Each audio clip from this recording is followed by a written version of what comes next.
Alright, so right here we're going to do a mid-drop fade. We're going to start by creating our first guideline using the trimmer.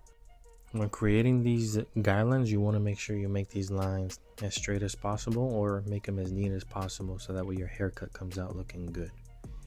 We're going to go ahead and clean all of the hair off with the trimmer. Make sure you get every single little one of those so that way we can have a nice, very good, smooth blend. We're going to use a shaver to shave down any little stubble that we see so that way the haircut can last a little bit longer. Moving forward to our next guideline, which is going to be no guard halfway close. We're going to make it about an inch or a little bit bigger than the finger's width. And then we're going to move on to the no guard lever close so that we can get rid of that bottom line. Nice and easy. And then we're going to use our 1.5, about 2 fingers width, all the way up so that way we can get rid of all that unnecessary bulk that is in the way from this fade.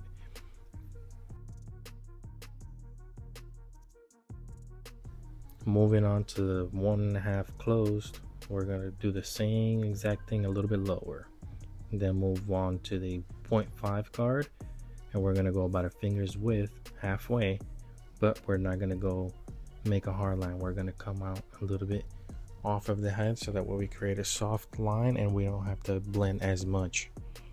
Following that, we'll do the same guard 0.5 all the way closed on that very bottom line, start attacking it, and we're going to do the same thing. We're going to come right off so that way we blend it nice and easy. Once we have that done, we're going to move right into the 0.5 open so we can start connecting those lines that we created in the beginning to the 1.5 that we did earlier. We'll move into the no guard halfway again, and then we'll detail that line. If you see any little dark spots on there, you'll detail a little bit more so that way the haircut looks nice and even and looks very good with that transition. Once you do it halfway, you're going to open the lever all the way and you're going to use the corners to detail a little bit further higher than that.